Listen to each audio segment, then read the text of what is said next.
And then I'm going to share screen. And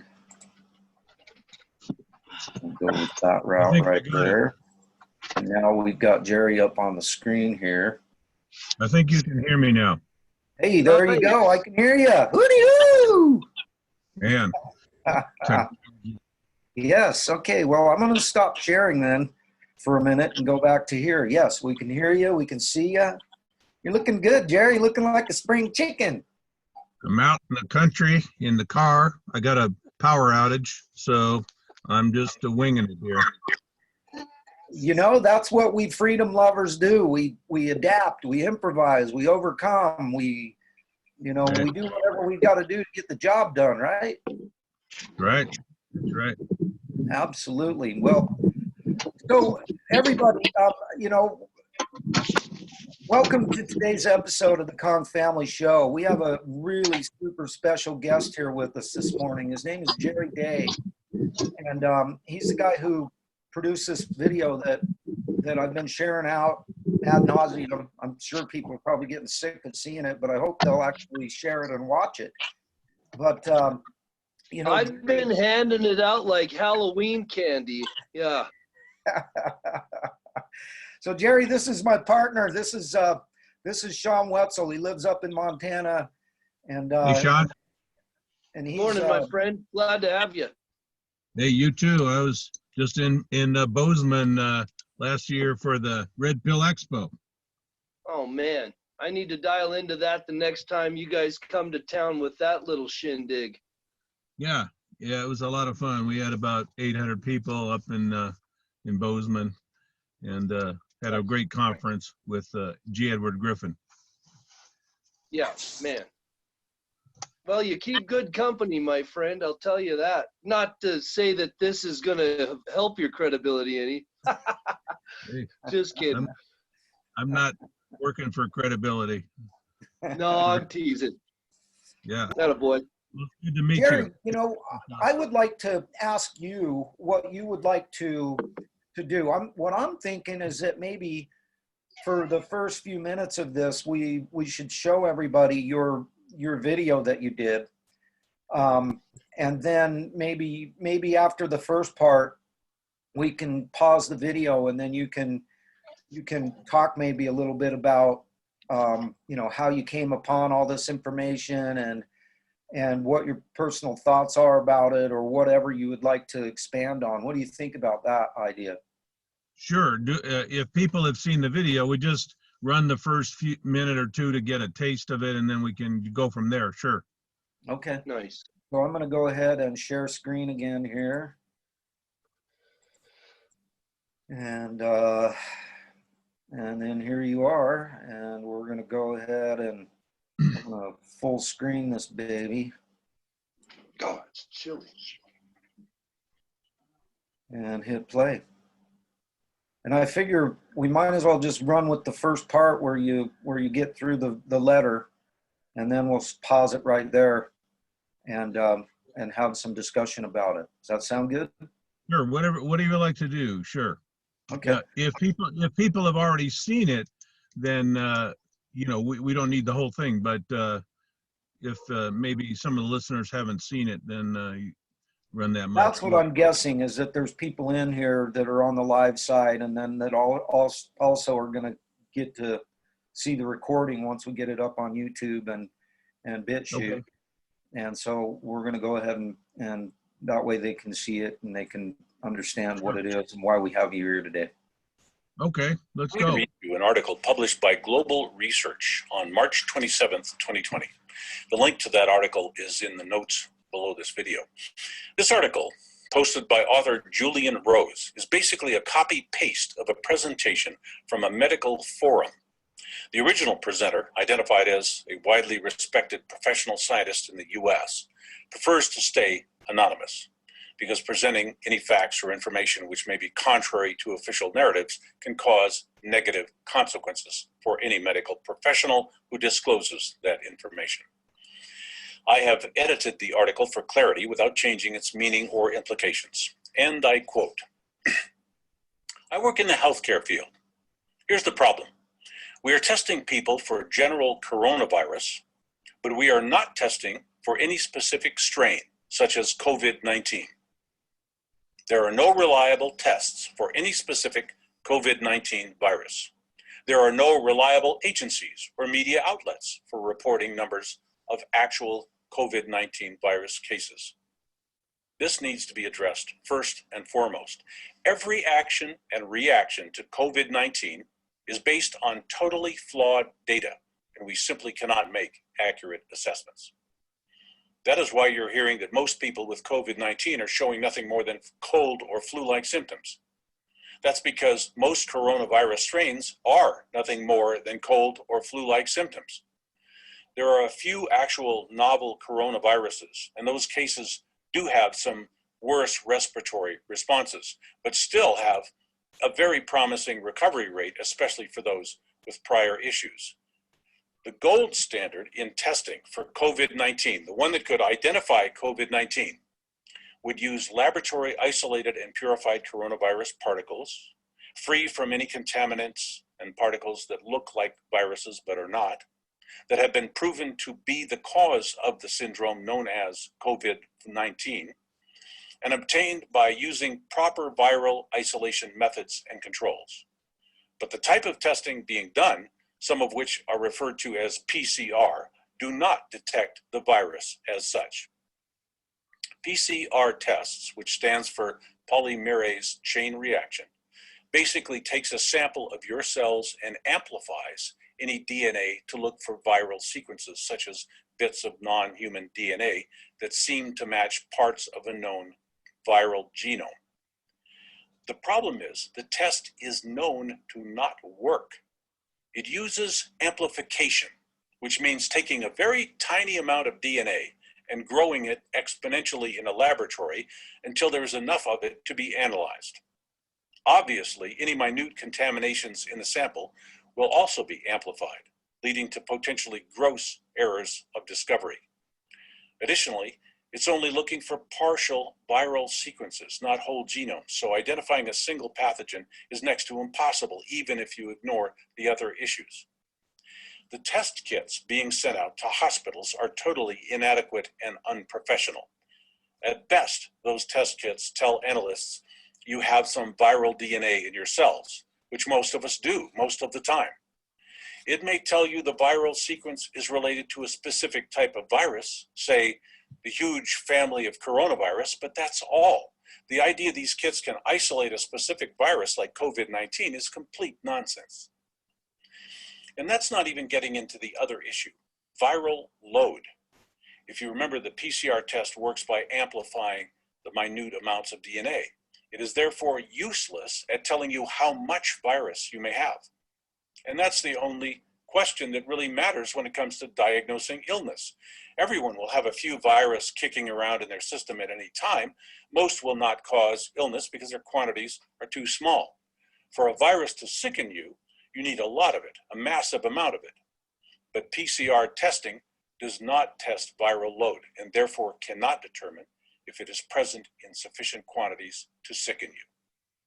If you feel sick and get a PCR test, any random virus DNA might be identified even if they aren't at all involved in your sickness, and this leads to false diagnosis. Coronavirus are incredibly common. A large percentage of the world, human population, will have COVID DNA in them, small quantities, even if they are perfectly well or sick with some other pathogen. So the implications are quite clear. If you want to create a totally false panic about a totally false pandemic, pick a coronavirus. They are incredibly common and have many different varieties. A very high percentage of people who have become sick by other means like flu or bacterial pneumonia, many other causes, will have a positive PCR test for COVID, even if you're doing the test properly and ruling out contamination, simply because COVIDs are so common. There are hundreds of thousands of flu and pneumonia victims in hospitals throughout the world at any one time. To create a false claim of pandemic, all you need to do is select the sickest of these in a single location, say Wuhan, administer PCR tests to them, and claim those few people showing viral sequences similar to a coronavirus are suffering from a presumed new disease. Since you are already selected the sickest flu cases, a fairly high proportion of your sample will go on to die. You can then say that this new virus has a case fatality ratio higher than the flu, and use this to infuse more concern and do more tests, which will of course produce more false cases, which expands the testing, produces yet more false cases, so on, so on, so on. Before long, you have your pandemic. Totally fabricated. All you've done is use a single test kit trick to convert the worst flu and pneumonia cases into something new that doesn't actually exist. Now just run the same scam in other countries. Make sure to keep the fear message running high so people will feel panicky and less able to think critically. Your only problem is going to be that because there's no actual new deadly pathogen, but just regular sick people, you are mislabeling your case numbers and especially your deaths. So your actual deaths attributable to coronavirus are going to be way too low for a real new deadly virus pandemic. But they are preventing people from pointing this out in several ways. First, they claim this is just the beginning and more deaths are imminent. They use this as an excuse to quarantine everyone and then claim the quarantine prevented the expected millions of dead. Second, they tell people that minimizing or downplaying the dangers is irresponsible and bully people into not talking about the real numbers. Third, they talk nonsense about made-up numbers, hoping to blind people with pseudoscience. And then fourth, they start testing well people, who of course will also likely have shreds of coronavirus DNA in them, and thereby inflate the statistics with people with no symptoms. Then they spin that to sound deadly, even though any virologist knows the more symptomless cases you have, the less deadly is your pathogen. Take those 4 simple steps and you can have your own entirely manufactured pandemic up and running in weeks. Wow, doesn't that just spells it out pretty nicely right there, you know? I sent you a message the other day, Jerry. I don't know whether you got it or not, but what it was in regards to is that somebody had put up a post in regards to sharing out this video, and they said, "Oh, that's BS. You know, the tests are specific." They're not. They're not. And, yeah. I've discovered this is a big lie. They're saying, oh yeah, we've got these specific tests. First of all, they don't even have a medical definition for what COVID-19 is. And so they have no way of producing a specific test. Now, if they did produce a specific test, how would they get that out to the masses? In other words, the PCR test is this cheap and dirty test that they have millions of, or they can duplicate easily and get out PCR tests to all the hospitals. They're useless tests.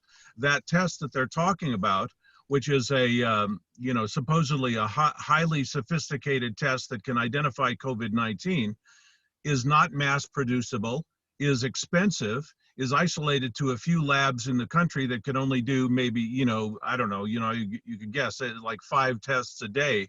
They can't do mass testing.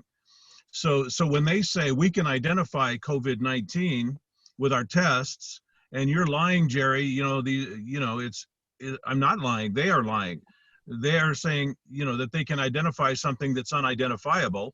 And then if they can identify it, it's with a test that they can't mass produce. So it's total garbage. And this is the reason, this is the exact reason that YouTube took my video down. This video that went to 800,000 views in 1 week, YouTube decided, oh, that's false, because we've got scientists that say that you can identify COVID-19 and that we have a decent test for them. And so what you said is false. What I said is not false at all, because you have to do it on a mass-produced scale. And they can't do any COVID-19 testing on a mass-produced scale that'll identify COVID-19. All they're doing is identifying coronavirus. And coronavirus could be the common flu. It could be not non-symptomatic at all. So this is a very, very clear example of media manipulation, of scientists lying, of creating a false pandemic and then coming up with stories to justify it. This is amazing. You know, we're all walking around, you know, we've walked off our jobs, we've closed our businesses, we're wearing masks, we're self-isolating for nothing. You know, it's basically nothing. There will be no massive death rate. If you know, they're talking about, I mean, Fauci's on the news saying, oh yeah, are you kidding? Of course, if someone comes in and has a heart attack, we call that COVID-19. Fauci said that on the news. He said that in a presidential conference. This lady Bricks, whatever her name is, that is another one of these health advisors, says exactly the same thing. If people come in and have diabetes and die of that, but they test positive for coronavirus, which may be not even symptomatic, we're going to call that a coronavirus death. So you've got whatever the thousands of deaths that are called coronavirus or COVID-19 that aren't related to that at all. They're deaths from natural causes, they're deaths from old age, they're deaths from multiple complications and pathologies. And the association of those deaths with COVID-19 is completely bogus, absolutely bogus. And you've had these people coming on presidential news conferences telling you, oh, well, sure, we do that. I mean, every medical professional in the United States and the world should see that and go, well, that means that 90+% of these diagnosed illnesses diagnosed as COVID-19 are not COVID-19. So we know these numbers are phony. I mean, this is clear and obvious. So when they say we got a pandemic and this number of people are dying, I've got a friend who keeps emailing out, oh, these are how many people have died today. These are how many people have died today. Look at how bad this pandemic is. Those numbers are completely made up. Those are not people who are dying of COVID-19 or coronavirus even. So, you know, we're in a complete false paradigm. And, you know, the other day, last night, I walked into a store and it was, I live in a county that I would live in the one county in the country that has decided to confiscate $1,000 from you if you walk in a store without a mask on. So this is just total insanity. It's sociological group insanity. And these people in this store were hounding me because I walked in without a mask. And they said, oh yeah, Riverside County just passed this law. And you know, it's $1,000, you know, if you don't have your mask on just for walking in here. And I go, well, call the police. You know, it's like, this is dumb. I didn't even know there was a law at the time. You know, this was something they only, that went into effect on Easter Sunday. So that was 2 days ago. So, you know, I said, what are you guys talking about? You all lost your minds? But sure enough, Riverside County passed this verbal edict by some health official. And I looked at the actual law. It's not even signed by the governor. It's not even signed by the county of Riverside Board of Supervisors. It's signed by some health official who made a verbal edict. And it says in there, not only can we take $1,000 from you, you know, this is martial law, but we can put you in prison for walking into a store without a mask on. You are imprisonable now. Now, who can walk up to a microphone and say, I just made up a law? Not some health official. You know, we're living in an insane time right now. Yeah. So, I mean, what else can I tell you? I saw a clip where 3 police officers literally dragged a guy off a bus in Philadelphia the other day, and it was full on force. They wouldn't let him on the bus because he wasn't wearing a mask, and it was physical. It was like something out of a draconian documentary or something. I don't know. Yeah, now when I went into this store without a mask, they said, well, you have to pull your shirt up, you know, and cover your face. I said, okay, so what's the better choice? Pull your shirt up and cover your face, or get 3 cops to beat you silly and drag you off a bus? You know, it's insanity. It's just pure insanity. Pull your shirt up, cover your face, ride the bus. You know, this is not a big problem. You know, Yeah. People have just lost their minds, truly. Yeah. So Jerry, I just got a question come in from the live side over on Facebook. Brian Sure. Parker asks, he says, can Jerry describe what the CV really is? No, and neither can any medical professional. If you're talking about COVID-19, there's no medical definition for what that's supposed to be a new virus, a novo virus. And that's all it is. They say, well, we're presuming there's some new virus out there that we don't know about. And we're presuming that all these dead people died of that. Even though we know they died of heart attacks and other things, we're going to make a pandemic out of this on a virus that we don't even know exists. So COVID-19 is a fantasy virus. If they say they have tests that can identify it, I'd like to know. I mean, I'd like to know how. If you said CV, so that could stand for coronavirus or COVID virus.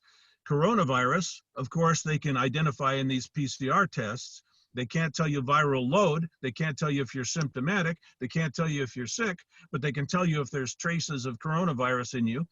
And they would tell you there are if you're one of 90% of the population, because this is a very broad, this is the flu virus and it has many strains and they're all, about a 2-week recovery time. And even the, Fauci says that, most of coronavirus is just the flu and you get over it in 2 weeks.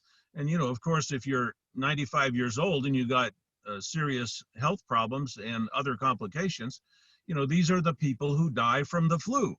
And, this is no surprise. And it's not a large number and it's tragic. And, I'm sorry, but that's life. When you're old, you get sick and die. And so what can you say? There's coronavirus and that's everywhere and that doesn't kill most people. And there's COVID-19 and they don't know what that is. And there's hardly anybody on the planet that they've identified that actually has what they're calling COVID-19. So what is that answering the question or not? I think so. I think that, one of the questions that came to my brain cell from this right now is that, as far as I understand, aren't there like 30 some odd different strains of coronavirus? Right. And, they're the flu basically. So how do they differ between all these different, I don't different strains of this virus? How by using these tests that amplify it up to make it look like something that it's not? Oh no, you need much more sophisticated tests than that to separate and identify strains of coronavirus. And they've done that. These are lab tests. You can do processes and do that. You can, maybe some of it involves the PCR test, but usually they go far beyond that with much more sophisticated laboratory processes. But, what's the point? Most of them are the flu. So you got, say, 30 of them. You're going to have 25 of them that are the common flu and maybe 2 to 5 that are more serious. And those are already identified. And now they're saying, oh, there must be a new one. That they're, by the way, I don't know if you saw this new documentary. It's a done deal. There's a woman by the name of Shi Jianli in China, and she's a bioscientist. She messes with germs, and she is the individual who actually performed the laboratory processes to make bat pathogens infect human DNA or RNA. So she's the one that found the way to cause a bat pathogen to invade the human body, and she manipulated genes to do that. And genetic scientists have already said, yes, you would have to do this. And when you identify COVID-19, when you do finally find out what it is, you find out that it is a GMO pathogen. It had to be manipulated. There's a certain biological fact that prevents animal pathogens from invading humans. There's millions of pathogens in animals that we don't suffer from because they simply don't cross over into our DNA or our bodies don't don't have the receptors. Well, this lady, Xi Jianli, in China, this scientist tampered with DNA and actually made presentations to announce that she had managed to create a bat virus that would infect the human population. This was like months before the whole COVID thing broke out.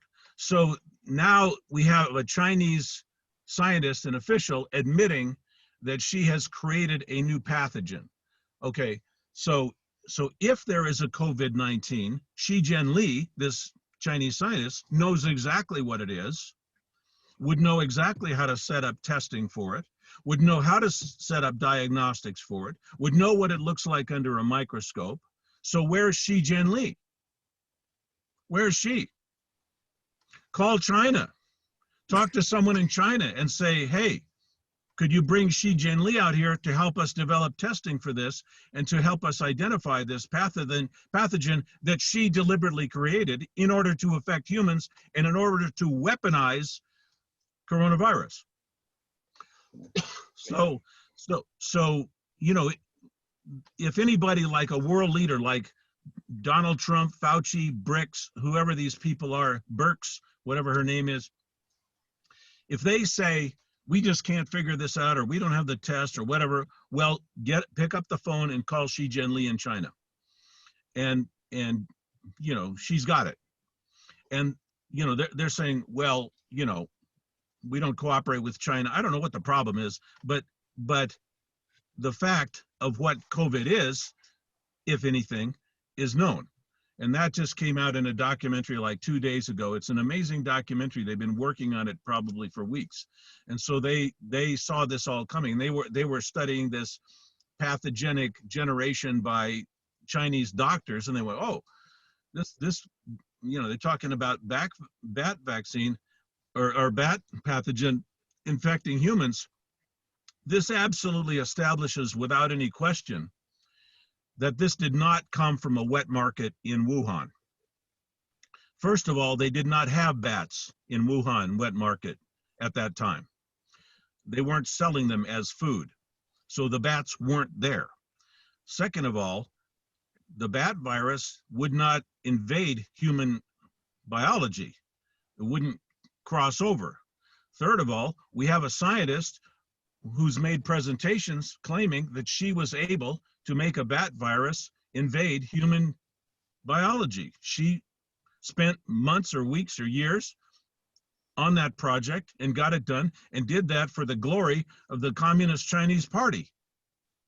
And the only reason that would be for the glory of the Chinese Party is if you're weaponizing that.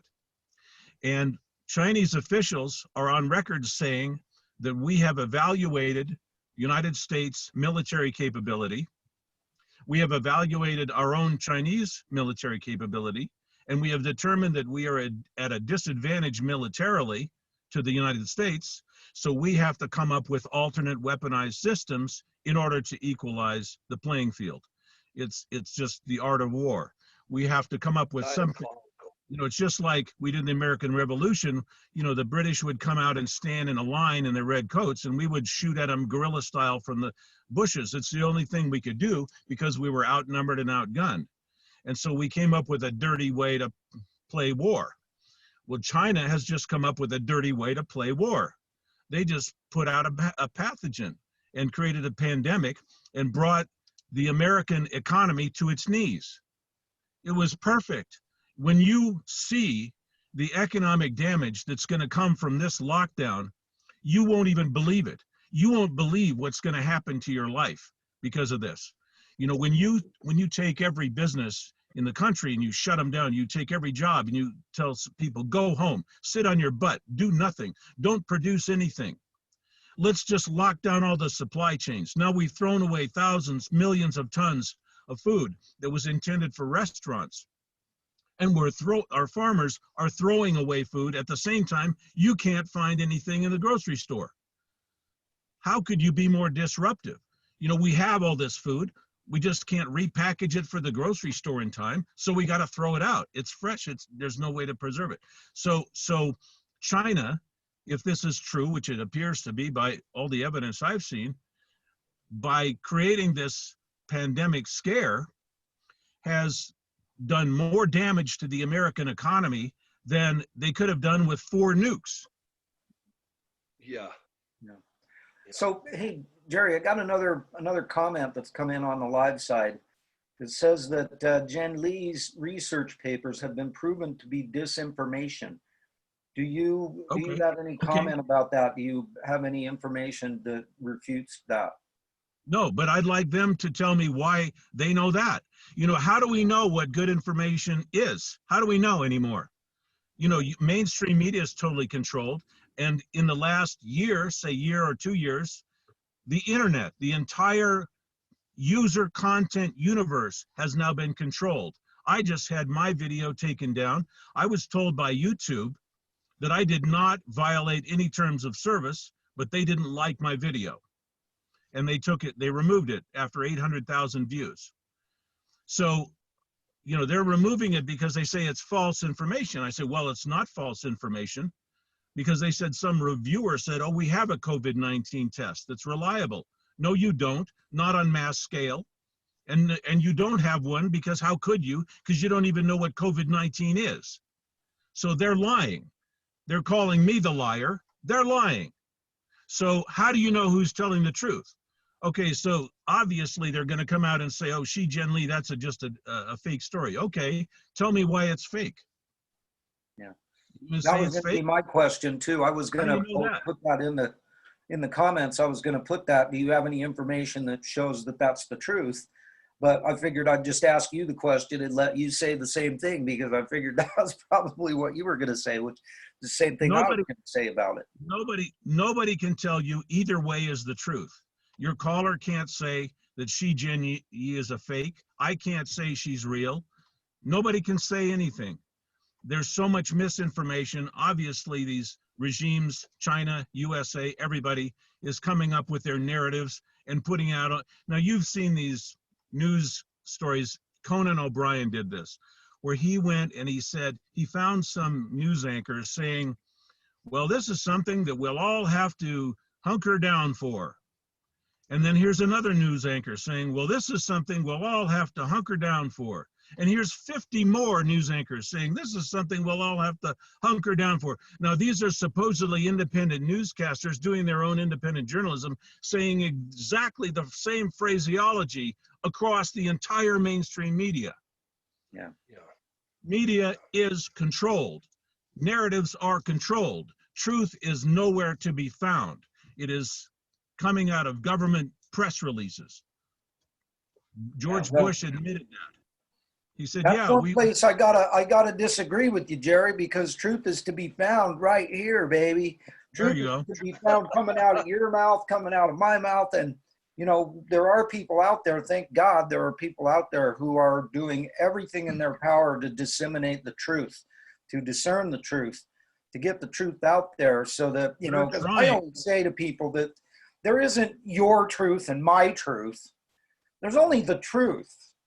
It doesn't matter what you think or what I think. It simply is or isn't the truth, period. That's all there is to it. And but when it comes to pathogens coming out of China, we can't find it. You know, we're not there. We don't have the resources to know what is, what isn't, you know, anything. So we're all flying blind right now. And, you know, we're looking for truth. That's what makes us different than a lot of people. You know, when I walked in this market last night, nobody even, you know, I had to explain to the guy, he didn't even know this. He had a mask on and he said, oh, you got to have your mask on. This is, you know, this is catching the germs. I said, no, it's not.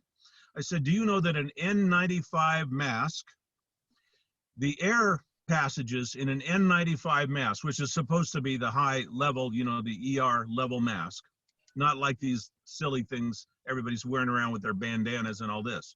Okay, the N95 mask has air passages in it that are 10 times the size of the pathogen. So that's like a 6-foot high man walking through a door that's 60 feet wide and 60 feet tall.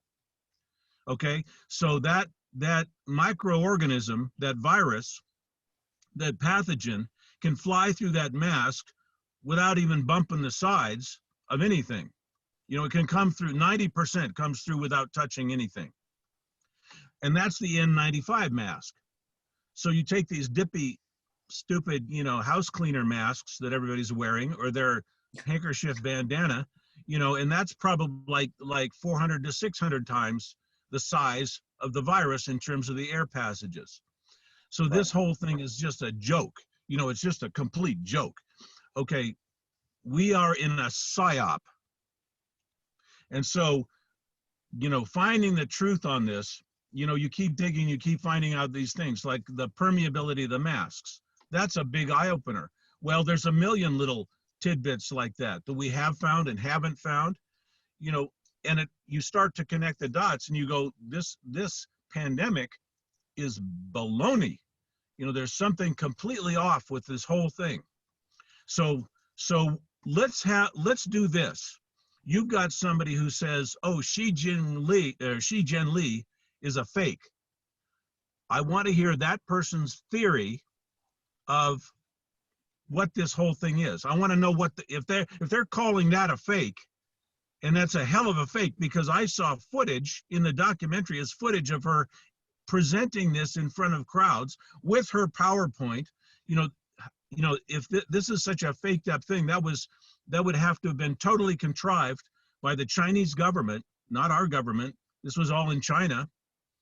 Okay, so they've faked up Xi Jinping, right? So what does that mean? What does China know if they're faking up Xi Jinping?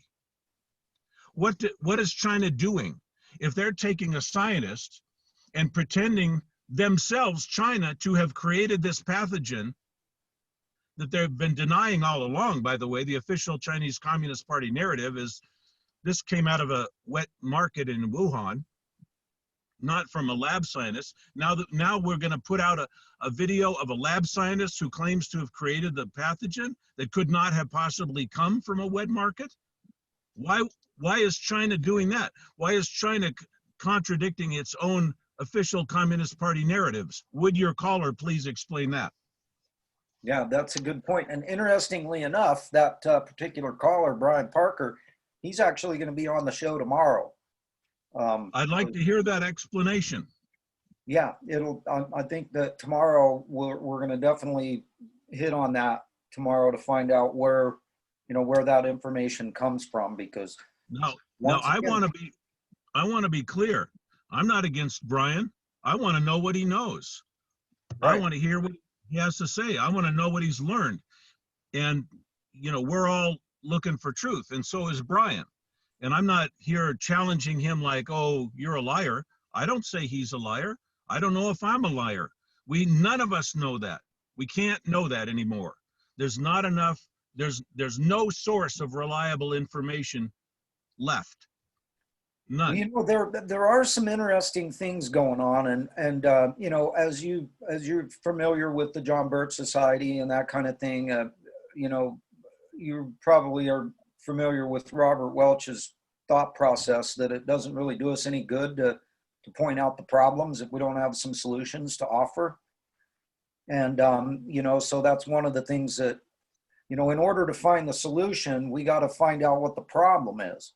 We got to find out where you know, what is behind all of this. And quite frankly, you know, I've watched hours and hours and hours and hours of different people's synopsis of what's going on with this. And so much of it just coincides together so perfectly. But one thing I really loved about what you did is that you pretty much spelled the whole thing out in 16 measly minutes. And I love that, you know, because people are so short of attention span nowadays that trying to get somebody to watch a 2.5 hour interview with somebody is practically impossible. Trying to get them to watch an hour is impossible. But 16 minutes, you might be able to get them to watch that. Yeah. Well, that was only, I mean, half of it. I mean, the 16 minutes covered the whole connection to the Federal Reserve and the world banks and, you know, the central banks. So there's even more information. We only watched 8 or 9 minutes of it this morning. So So there's a lot more in there too. But Well, you know, again, I that's was, just something for somebody else like Brian to challenge. You know, you said Brian Parker. I'm sorry, his last name. yeah, he's a good guy. He's a truth seeker too. Sure, sure. He's, And I you know, want he's trying to to get to make the that bottom of clear. things. But, you I want know, to make like that you clear. said, I'm not saying he isn't at all. And I like I say, I would more than anything, I would rather hear him for a while and see what information he's got. If he's ahead of me on the Xi Jinping Lee thing, and he's got information that's a fake, that introduces a whole new level of confusion and complexity to this thing that Yeah. China is putting out conflicting information. So or that documentary is somehow manufactured that. I don't know. You know, I'm open to all that. You have to stay open to it, and I have to be real clear that you know, I'm not the end you know, source of this information by any means. well, another thing, I want to kind of maybe shift gears just a little bit. Um, and, you know, tomorrow, Jerry, we're going to be doing the show at the same time again. And, you know, the link is the exact same link as where you're at right now. And you can literally come back in the room tomorrow with Brian. He'll be our featured guest tomorrow. And, you know, he just put a thing in, said, I'll cover this tomorrow for sure. He said, all's good. Thank you for all your help and everything that you've provided over the years. You know, the way I know Brian Parker is because of G. Edward Griffin. And, you know, so he's one of us, and we're all just trying to find the truth so that we can get it out there, and then we can get some solutions going. You know, we got to get people to understand they're being lied to. We got to help people understand why, what it is that's behind it. But I don't know how much time you've got today, but let's get some more input from Brian and let's hash that out a little bit. Yeah, Does he have absolutely. anything more to say other than that? Well, he doesn't. He says that you know, we're gonna talk about it tomorrow when he comes on the show. And Okay. you know what, I was as I always say, I really want to provide solutions. I want to find the truth, and then whatever the problem is, we've got to figure out how we solve it. But if we don't even know what the problem is, how the heck are we going to solve it? Like, Okay, 99% of the people are not even familiar with the Federal Reserve. They don't even have a clue that it's a private company. okay. Let me tell you the problem. One of the problems, and you're right. We have identified the problem. Okay, it's at the moment, it's not the Federal Reserve. You know, that's a bigger story. The problem right now is the economic destruction that you're going to experience because of this nonsense of this lockdown. You are going to not have a job. You're not going to have an income. You're not going to be able to pay your mortgage. You're not going to be able to pay your rent. You're not going to be able to pay your utilities. You're not, you know, this is the problem. Okay. So the problem is, how do we recreate some sort of economic system so that we can actually make enough money, or if we have to do it with barter or whatever, we have to come up with a solution. Because what people don't understand here is that this is not something that I've seen in my lifetime. I'm 70 years old. Okay, you'd never in my lifetime have locked down the entire world for a flu virus. It just never happened. And the reason that it never happened is because you're going into massive economic collapse on that. Okay, this is, you know, if they're really going to hold this all the way to April 30, like the president says, that's the cutoff date or something. They're already coming up with these things like on the news where, well, we're figuring out ways to ramp up the economy back up, you know.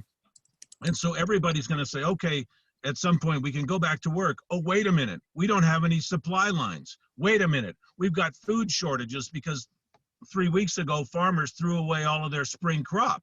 Oh, wait a minute, we don't have supply line on metals or commodities or anything else. We're going to have years of recovery if we can recover at all from this, because this has disrupted things that you can't disrupt. There are certain businesses you can shut them down for a day, maybe a week, and they just come back and they keep going.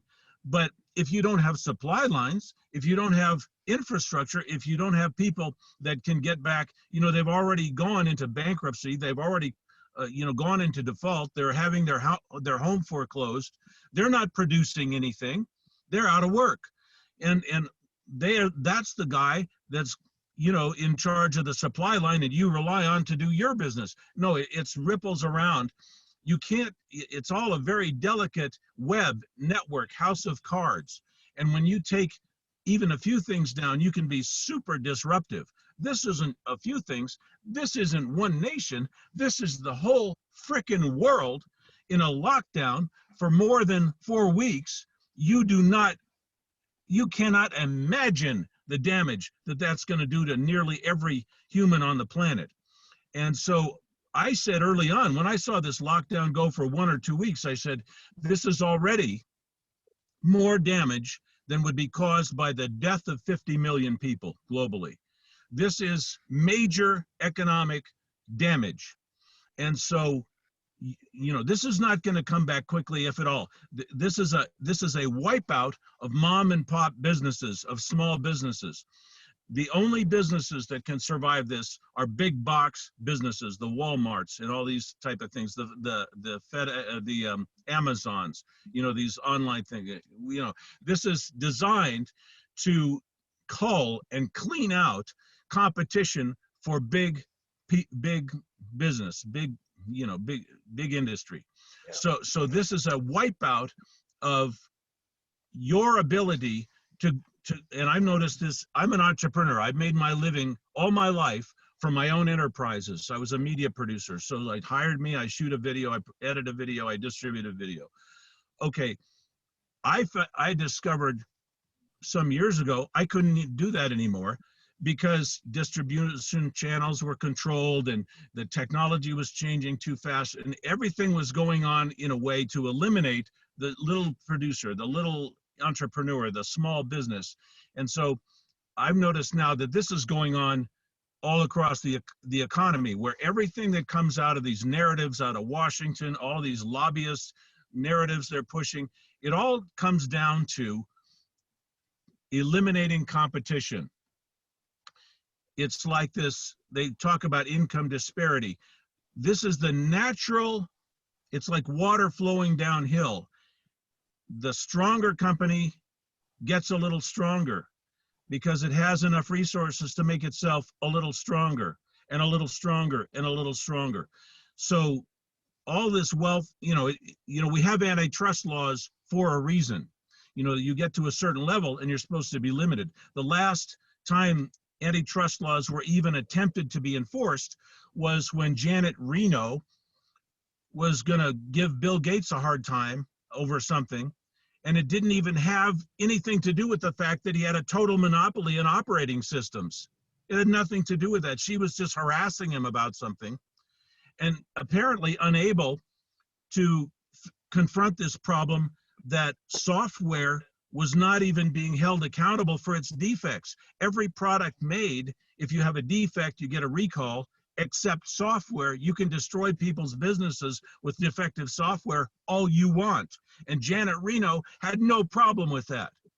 So how much have we suffered from bugs and defects in software? I mean, if you were around in the 90s, I was crucified. I lost personally $300,000 because Microsoft products wouldn't work right. And my business kept losing and losing and losing, and video editing systems that I bought wouldn't work because Microsoft couldn't coordinate with them. So I lost pretty much my house when that happened. So Janet Reno was so busy slaughtering women and children at Waco, Texas, that she was forgetting to prosecute antitrust. So now we've got an unlimited ceiling for how big Walmart can get, how big Jeff Bezos can get, how big Warren Buffett can get, how big anybody can get, Bill Gates, you name it. They can go to the moon and wipe you out and make it impossible for you to have a store, make it impossible for you to have a viable online business. Try to compete with Amazon. So, okay, so this is what this pandemic is going to do. It is going to eliminate what's left of small business, basically. So, I mean, obviously, we'll all we'll all be creative. We'll all think of ways to do something, but we will never have the opportunity that we had, say, 30 years ago, maybe back in the 60s, 50 years ago, where you can start a business, have relatively low taxes, relatively low regulation, relatively few obstructions, relatively little vicious competition from giant competitors that can wipe you out in a second. And what happens to these mom and pop hardware stores when you have something like Home Depot? You're done. You're done. You go to Home Depot, you have more selection, you have longer hours, you have them in every city. They're every off ramp in the freeway. You can't start a hardware store. Okay, there's one thing that's been eliminated. What else has been eliminated? You can't start a garden store. Home Depot has that. You can't start a nursery. You can't start a store, dry goods store. There's like 5 stores that Home Depot alone wipes out. So what does Walmart wipe out? Okay, so what are you going to do to make a living? You're going to go to work for Walmart and make $8.13 an hour. There's your future. So we've let this happen. We have to start taking it back. And you were asking about the solution earlier. Here's the solution. We have to create our own economy.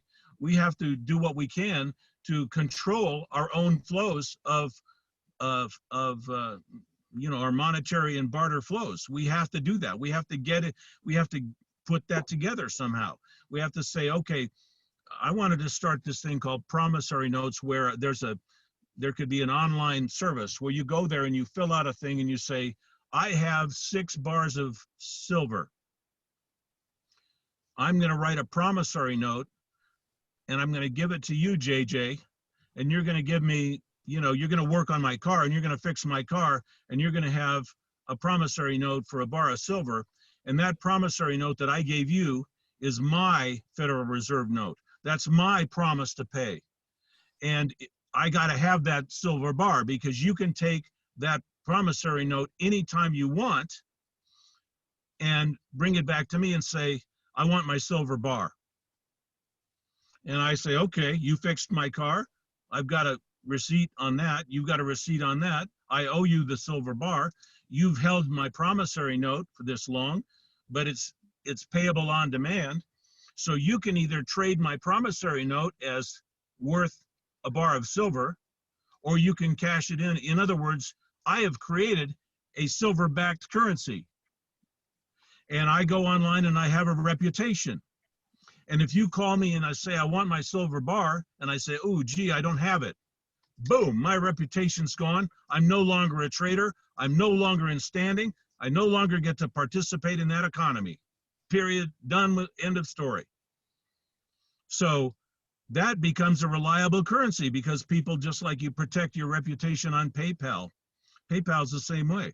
I do business on PayPal, and I've done business for many years, thousands of dollars gone back and forth.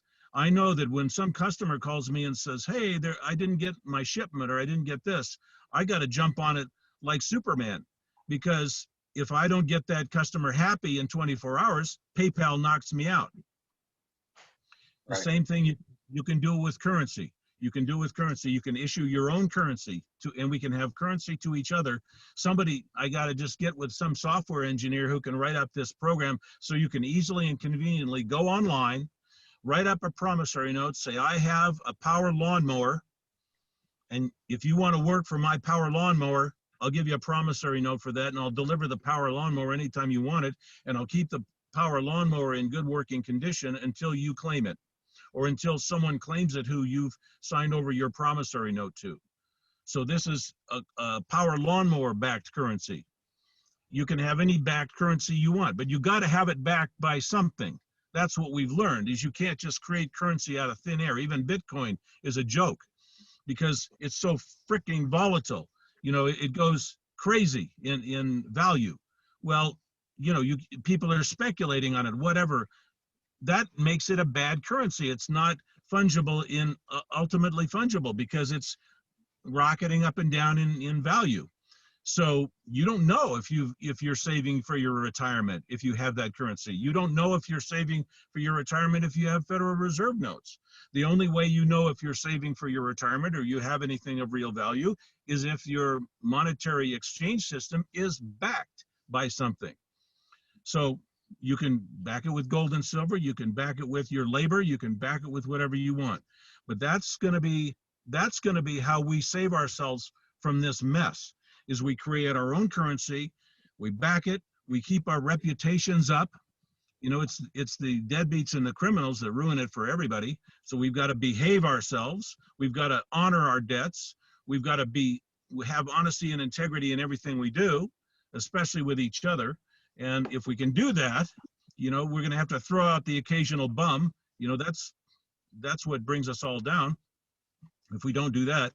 But if we back our, you know, create a currency, back it with something, honor these promissory notes, have a system where it's all logged and ledgered, so there's nobody fudging anything. You know, it's a big online challenge to write that software, but it's nowhere near as complicated as Ethereum or one of those. Any of the Bitcoins are more complicated than this. Just backed currency, commodity and service backed currency.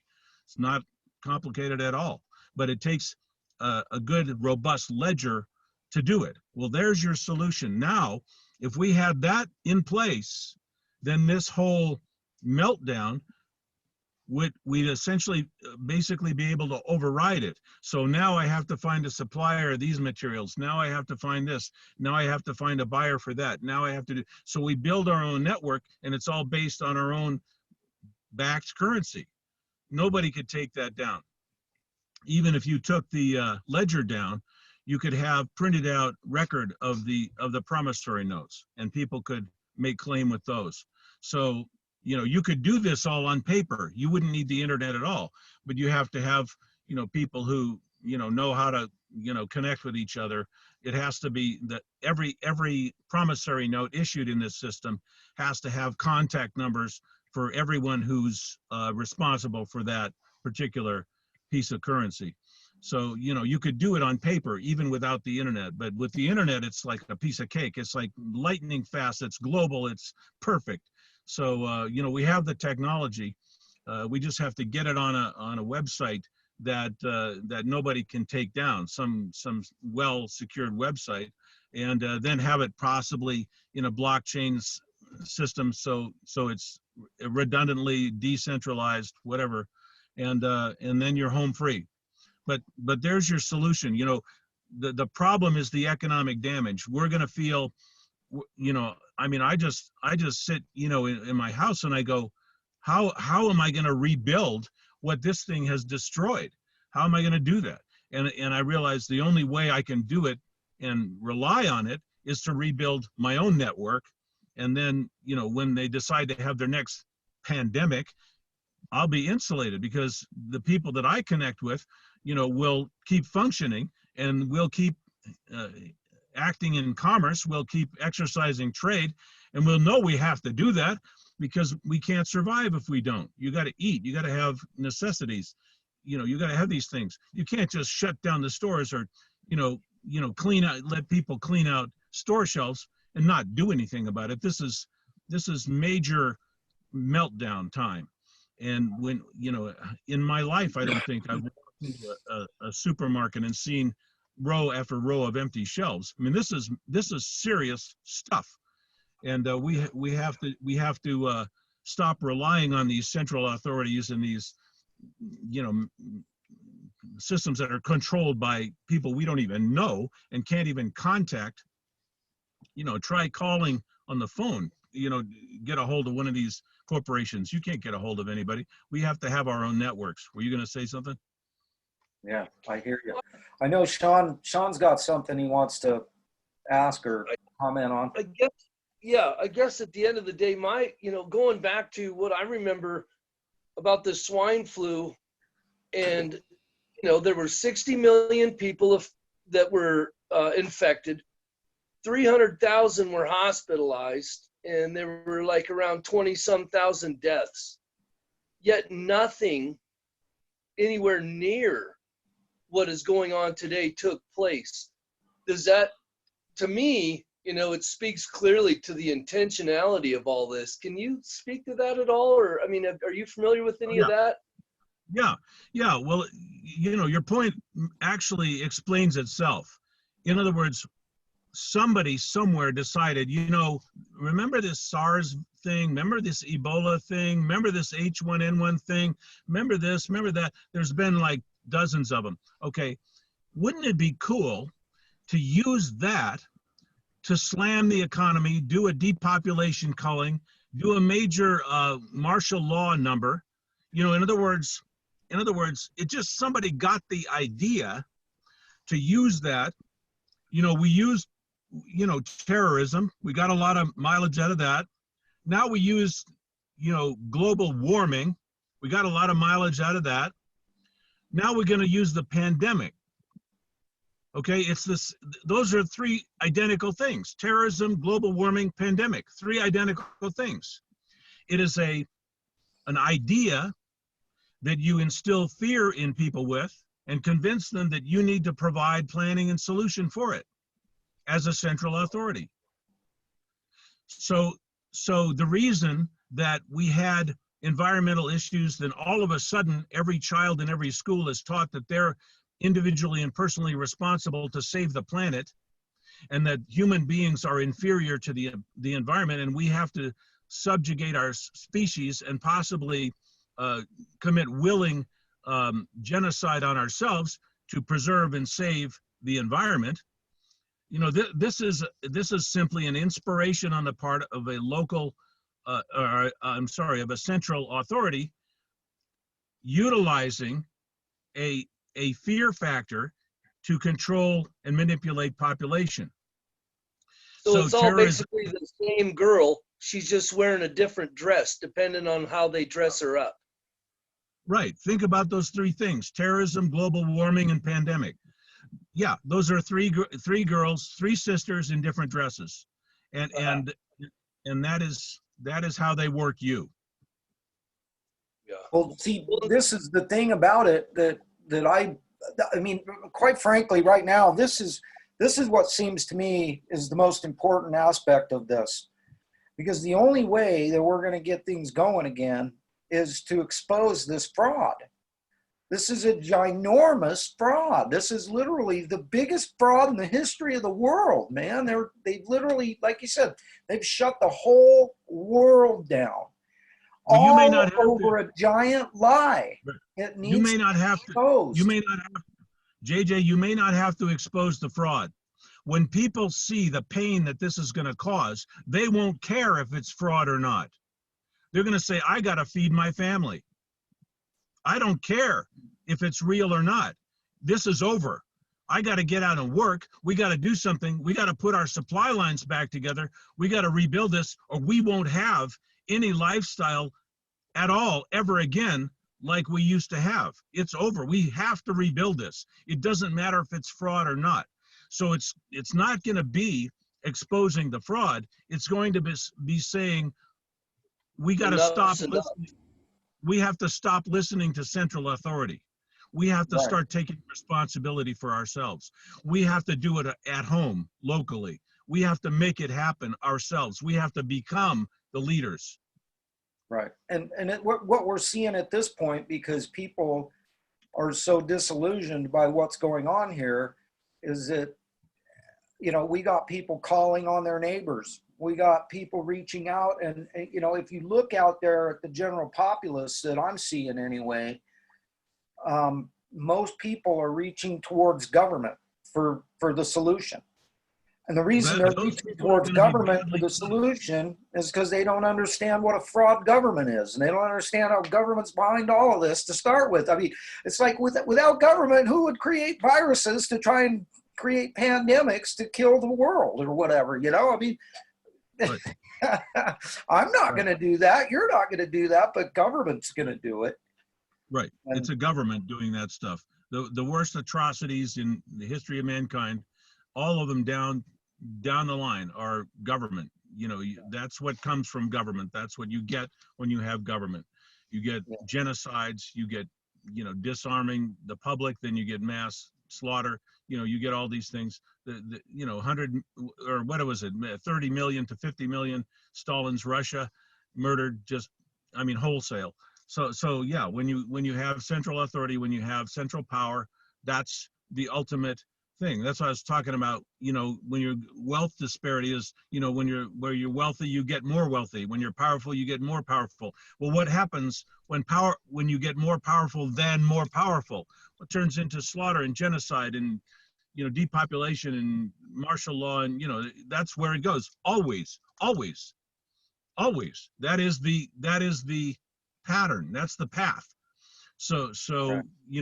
when you're focusing on your own local community and your own abilities and skills and talents and the skills and talents of your neighbors and friends, and you can create economies of your own, you can create supply chains of your own, you can create ways to sustain your life without dependency on these. And I think people have to wake up, like you say, they're turning to government for solutions for the problems that government is causing. People have to figure this out. I did everything they told me. I quit my job, I shut my business, I wore a mask, I socially distanced, and where am I now? How did that work out for me? It's Well, like asking the guy that shot you to help you from bleeding to death. Yeah. So Yeah, there are going to be a lot of people wake up on this one. Jerry, I want to shift gears just a smidge here, because one thing you mentioned is this whole central authority, that we've got to get rid of that. We got to get away from that. And for anybody that's really paying attention to what's going on here, everything at this point is moving towards like the most incredibly ridiculous central authoritism that you could ever imagine. I mean, George Orwell would be proud. He would be like, wow, I didn't even think of that. Wow, But I want to kind of shift gears into this, because I know that this is an area where you have some expertise. And I also know that this is an area where people are really, really confused. And that is with 5G. I know that, when I went down to the Red Pill Expo last year down there in Mesquite, and I got to see you speak, you were one of the featured speakers talking about 5G. And there's a lot of people out there that are saying, no, it's nothing. It's no big deal. It doesn't hurt anything, and blah, blah, blah, blah. And then there's on the other side of it, people are like, it's going to fry us like we just stuck our head in a microwave and turned it on high. And so I'm wondering, because from what I understand, at least at this point, what I've been able to discern is that this is like nothing more or less than an absolute freaking incredible surveillance system. And some of the stuff that I'm learning now is that they can literally turn this thing on you at 60 gigahertz and literally stop you and have you drop dead right in the street because you can't breathe. And I know that you have your website, EMF. What is it? EMF EMF Help Center. Help Center. Yes. And so everybody out there, you guys, you can get a hold of. You can go to EMF Electromagnetic Frequency Help Center.com.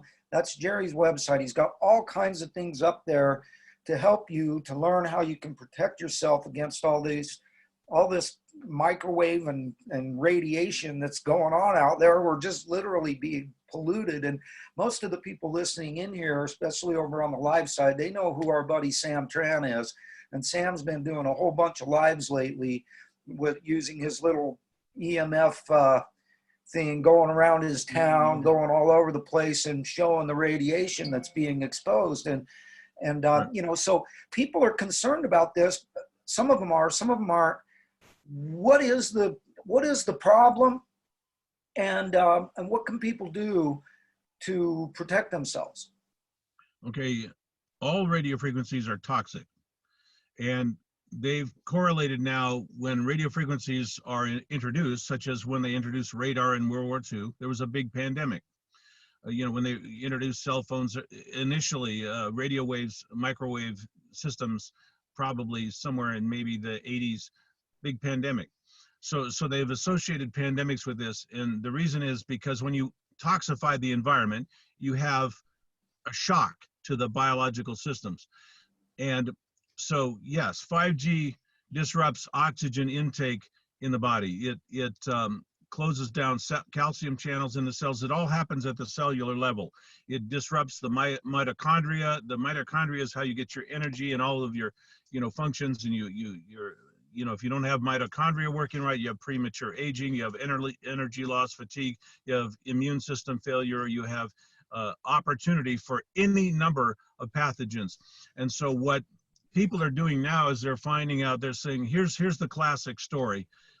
I felt bad, I didn't know why, and I went to the doctor, and the doctor didn't know why. He gave me some pills, and then I suddenly realized I was starting to feel bad right when they put in the smart meter. I've heard that story thousands of times. I mean, literally, because I've got videos on this that have gone to millions of views. I've got the EMF Help Center. People find my number, they call me, they say that they tell me that same exact story. I felt bad, went to the doctor, they didn't know what to do, and then I realized it was because of some, they just put a cell tower in down the street, or they just did this or that. It's radio frequencies. 20% of the population, roughly, is electromagnetic sensitive. It's like an allergy.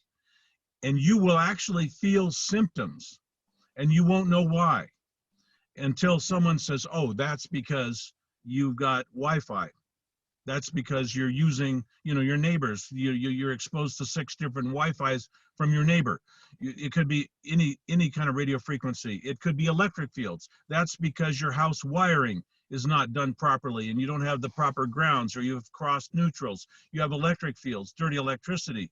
Dirty electricity is exactly the same effect physically, or not exactly, but I mean a similar effect as radio frequencies. People think that it's all radio frequencies. No, it's electric fields. If you read the book Dirty Electricity by Dr. Sam Milham, they've correlated the instituting of electric service with pandemics as well. So you have cancer, you had a cancer epidemic follow the introduction of electricity in 1918. Suddenly from 1918, or, in that rough area forward, we have 5 times as many cancers in human population as we ever had before.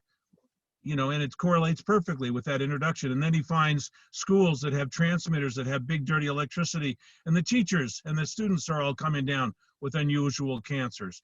And so it's very obvious. You have dirty electricity, you have radio frequencies, you have these diseases that come out.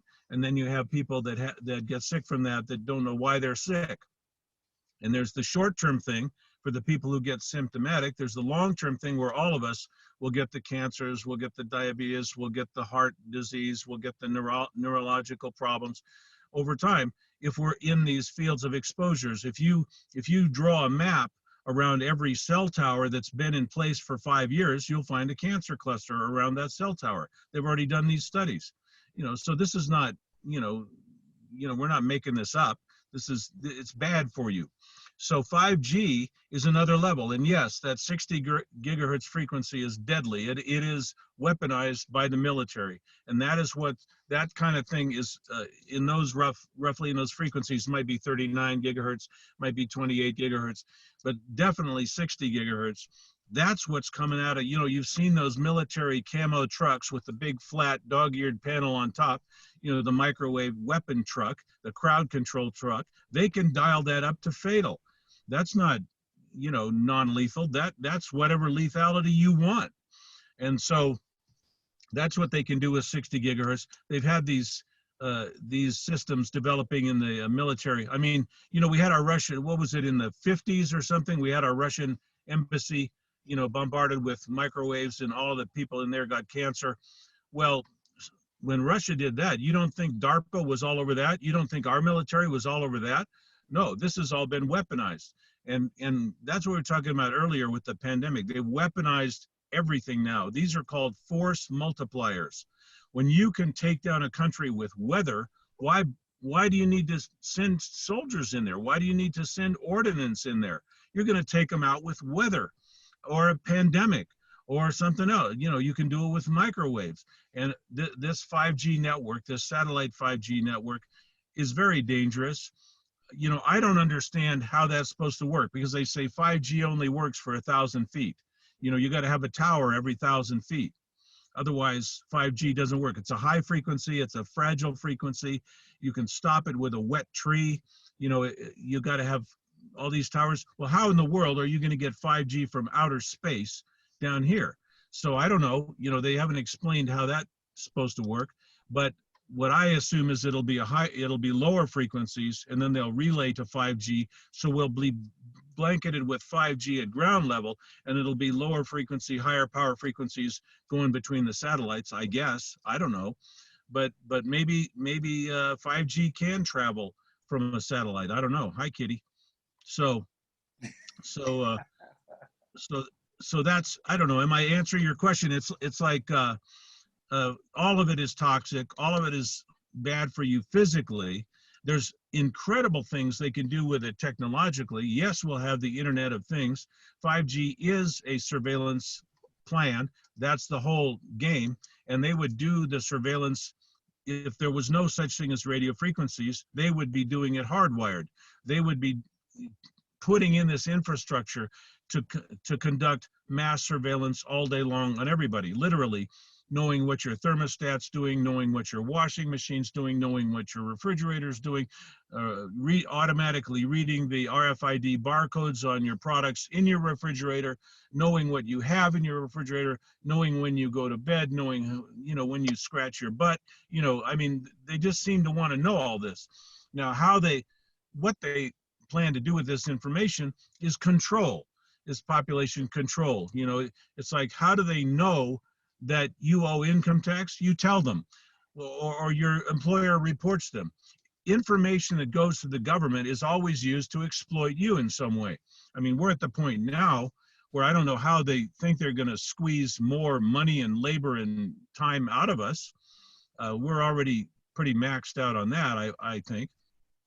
But, you know, they just think, you know, control is a good thing, surveillance is a good thing, and we need more of it. And that's where it's all going. But that's what 5G is for. The Internet of Things, mass surveillance. It is a surveillance program. That's what's in your smart meter, your utility meter. It is a surveillance device. It monitors your time of day usage on all of your electricity, and it identifies the appliances you turn on and off, when you turn them on and off. It is high resolution surveillance, directly in violation of the Fourth Amendment of the Bill of Rights. They know everything you're doing in your house all day long. Wow.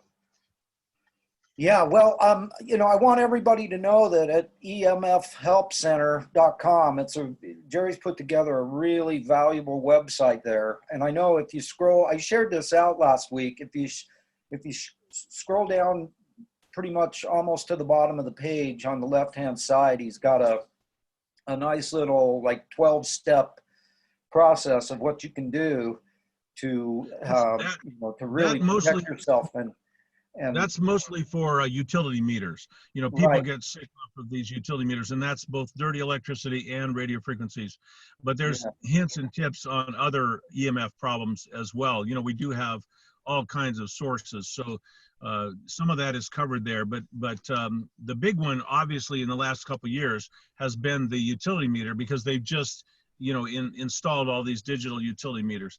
So say in the last 5-10 years, I've been very active in that, because it used to be where if you objected to it, they would let you keep your electromechanical meter for a year or two. And now it's like, no more Mr. Nice Guy. It's like, we can't get them anymore. You don't get to have this, you know, and you're going to have our electronic utility meter. What people don't understand is any electronic utility meter is bad. It's gonna cause dirty electricity. Even if they say that it's not transmitting, you got terrible disruption to your electric lines and dirty electricity all your house. You're living in this field of electric fields, which causes all these biological issues, all these medical issues. So, you know, the smart meter now is sort of the front line of the assault. And then now, you know, coming soon will be the 5G tower right outside your house or 2 doors down from your house. Now, here's the secret nobody knows about the 5G. It's so unreliable and so flaky, and the technology is so undeveloped that there is no such thing as a 5G tower that doesn't have 4G supplementation, because 5G is too flaky and unreliable and undeveloped. It just doesn't even work yet. And so there's 4G with every 5G tower. And if your 5G doesn't work, bang, you go right down into 4G. Well, what does that mean? That cell tower down the road that's maybe a mile away from you, and you get perfect cell reception from that, is now 50 feet in front of your house with 4G. So in other words, they say, well, 5G is a higher frequency. It doesn't penetrate below the skin and da-da-da-da-da. Well, what's the difference? You got 4G right next to it. You got 4G in every 5G tower. And now you've moved it from a mile away to right in front of my house. And it's 4G right there. And that tower down the road has a cancer cluster around it. And now you just put it right next to my home. So that is the thing people don't understand. They think that there's something better about 5G. It's not as damaging. Not at all. You have the 4G and all that other jazz going on with it, plus the 5G. And the 5G has its own a different level of biological harm that it does. Every frequency has a different biological effect. It resonates in harmony with different organisms and different size organisms. So when you get up into 5G 60 gigahertz, now you're getting destroyed at the cellular level. That's the wavelength. That's the size of the wavelength.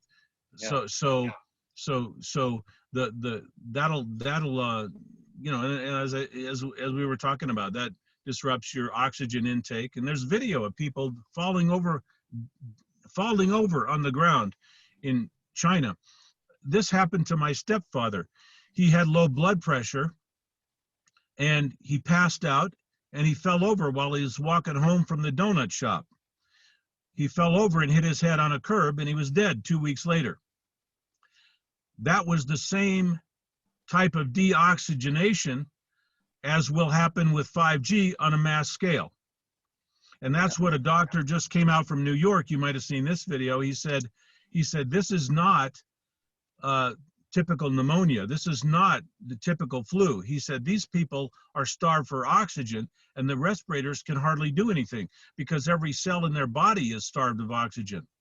And they're sitting there in respiratory distress because their cells can't process oxygen. So you've sort of like, it doesn't matter how many respirators you give somebody. It doesn't matter how much oxygen you give somebody. Their cells can't process it. And so it's the same thing as passing out from lack of oxygen, as if you had low blood pressure. Your oxygen is not reaching your cells. It's not reaching your brain. You pass out and you fall over like a tower on the street. And there's videos on this on YouTube of people doing that. Like, why did this person just fall over? And they hit their head on the concrete when they fell. And this is what 5G is going to bring in on a mass scale, that kind of thing. Yeah. I mean, what can't go wrong with your body when you don't have oxygen? There's nothing your body can do then. So yeah, you can go like 3 minutes or so without oxygen. You can go 3 or 4 days without water. You can go weeks without food. But oxygen, you need that stuff like you go maybe 3 minutes or so. And it's another thing like radio frequencies where you can have many different symptoms from the same problem. So with radio frequencies, you can have any disease, any kind of biological failure. And lack of oxygen is very similar. You can have a lot of things. So it gives them plausible deniability. And they say, oh no, you just died of multiple sclerosis. Well, you had MS because you couldn't get enough oxygen or you were getting radio frequency bombarded, or it could be something else, or diabetes, or this or that. So these are these wonderful, things that assault you. And I say wonderful because they allow the powers that be to assault you this way and have little plausible deniability because there's no direct connection. With asbestos, we knew it was a certain kind of lung disease. With tobacco, we know it's a certain kind of lung disease. So we can correlate that. With radio frequencies, with 5G, with all this stuff, you could have anything. There's no specific disease you get from it. So it's going to kill you, but it's going to be a random way that it kills you. It depends on your DNA, your genetics, the weakness of your body, your immune system. It depends on what condition you're in when you go into the 5G exposure, and that'll target some certain thing, but it could be anything. It could be anything. So this is the big problem, is that there's all this disease. You know, they say right now half the population has chronic disease.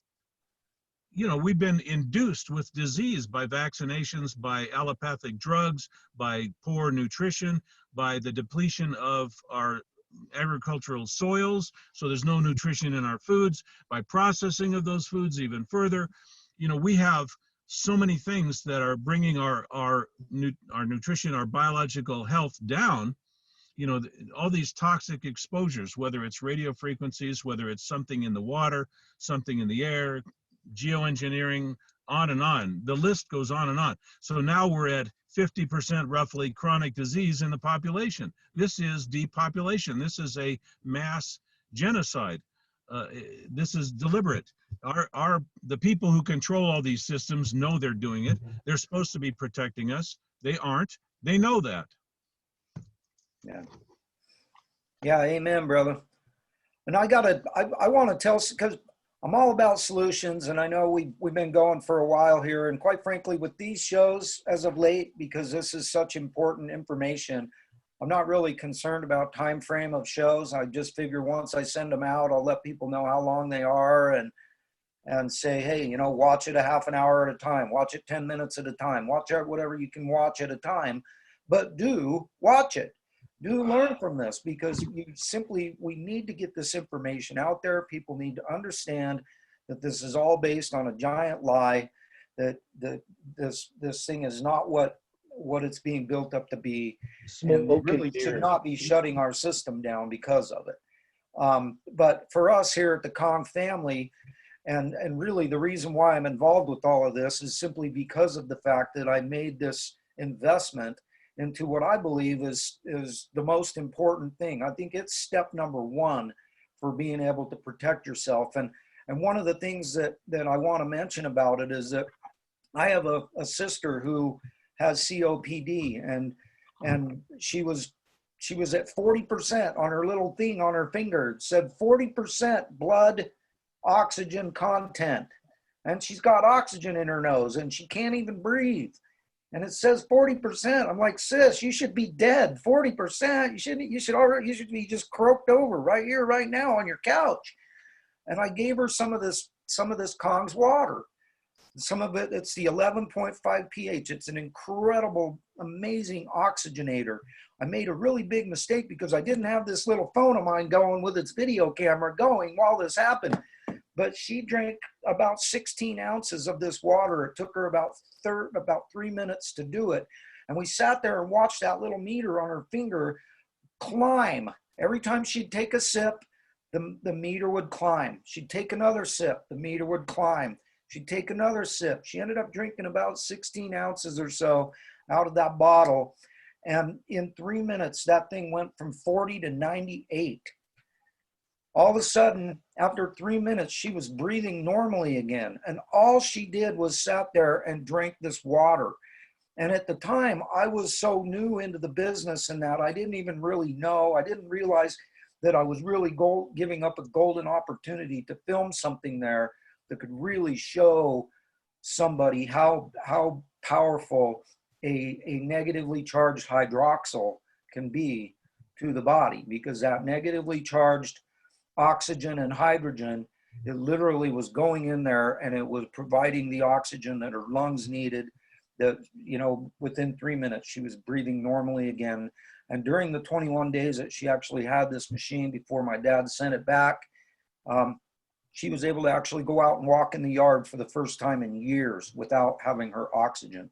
So when it comes to solutions, kids, the reason I bring this up is because of two reasons. Number one, that negatively charged hydroxyl is not only providing oxygen and hydrogen to your mitochondria, to your lungs, to your body, but that negatively charged electron is providing the electrons that are being stolen by all of this electromagnetic electron theft that we've been talking about today.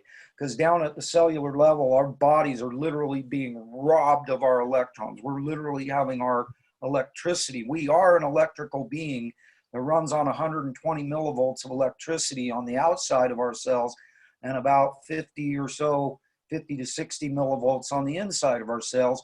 And if we're having that electricity constantly stolen from our body, and it's not only being stolen by things like EMF and everything we've been talking about today, but it's also being stolen by everything we eat. And, and so that's our big thing, is to help people understand that, encourage them to dig and look and dig into the research of it. There's hundreds and hundreds and hundreds and hundreds of studies out there showing what's going on and what they're using it for and how beneficial it is. And so, we're all about solution around here. We got to bring out the problems, but we also got to bring out solutions to solve them. So this is interesting. You guys, for the electromagnetic radiation stuff, I've got a great video that I'm going to throw into the comments on the live side, and then I'm also going to throw this video in on the description once this goes up onto YouTube and BitChute. And it's some people that had their blood tested under the microscope. They took their blood, they put the blood under a microscope, and they showed the blood. And the blood cells were all round, and they were separated, and they were moving around, and everything was normal. And then they had these people go out and stand next to a smart meter. And they had 3 people in this experiment that they did this with. And they went out and stood next to a smart meter for 2 minutes. 2 freaking minutes. One of them couldn't even stand there for 2 minutes. She couldn't handle but 30 seconds, and she had to get away from that meter because it was giving her a throbbing headache. And so anyway, the one gal did 30 seconds, the other 2 did 2 minutes. They came right back in, they took their blood again, and they put that same blood from those same people under the same microscopes. And you could literally see the walls of the cells were like exploded. You could see all these discombobulated freaking like alien creatures, It looked like something out of the movie Alien with how twisted and combobulated these blood cells were. And these were the same people just a couple of minutes after standing next to this radiation. And so anybody that says this stuff isn't bad for you, they really need to watch this video. I'm going to get this video out there so that the people on the live side over on Facebook can watch it, can share it, can help people understand. And then, for when it comes to the EMF, you guys, go to Jerry's site. Go to Jerry's site and you can get a hold of him. That's how I got a hold of him, because I found out that they removed his video, and it really pissed me off because I think it's one of the best videos out there for helping people understand what's going on with this. And so I went to his site and I scrolled down there and I found him, and here he is on the show being so gracious to bless our show today with this information. And if you guys are concerned about any of this stuff, make sure that you go to Jerry's site, look at what he's got, read the information. He's got a ton of value there that can help us all out. And so I highly recommend that everybody checks out Jerry's site. And, EMFhelpcenter.com, Jerry. Yeah, EMF help, HELP center.com. Yeah. Got it. yeah, Nice. go there and check it out, kids. And so, Jerry, one last thing that I always love to do for people that come on the show as our guests is I like to give them an opportunity to give out whatever kind of contact information they want to give out, whether that's, I know you're not on Facebook, you're not into doing the Facebook thing, but I've already given out your website. Is there any other information that you would like to give our audience so that they can get a hold of you if they want to reach out, if they want to ask questions, if they, want to get information, if they want to do business with you, they want to get into, anything that we talked about with you today? What kind of information would you like to give out to people? Yeah, it's real easy. It's help@emfhelpcenter.com.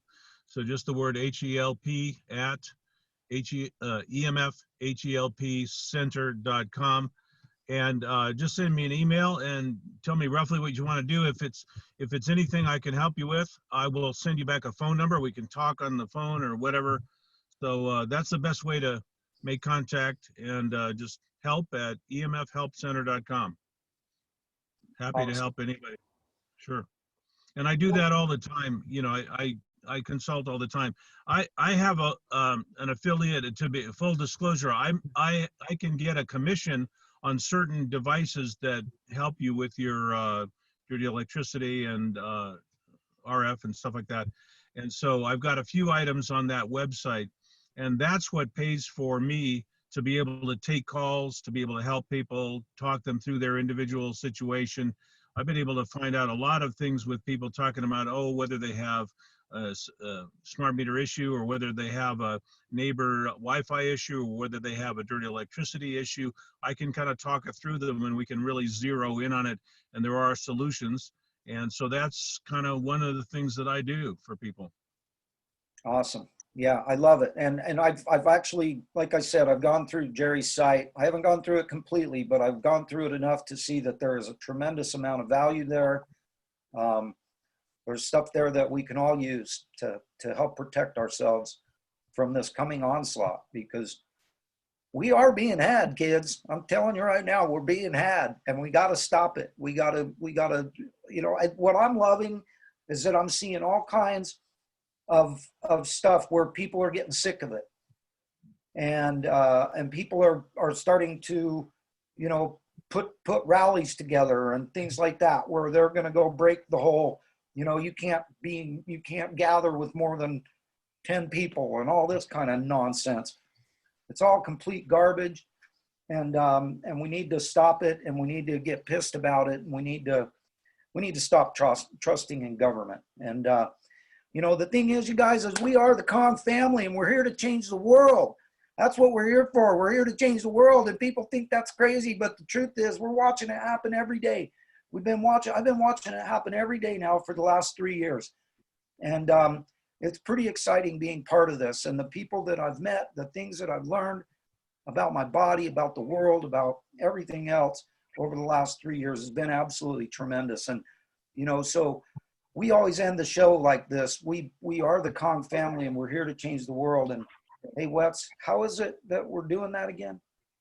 Relevant question. I'd like to say that very emphatically, it's 1 glass of hydrogen-rich, oxygen-saturated, supremely hydrating Kangen water, 9.5 at a time. Thank you kindly for asking me, amigo gringo. Amen, buddy. And 1 lightning bolt in a box, 1 incredible show, 1 amazing guest that comes in and gives us such value.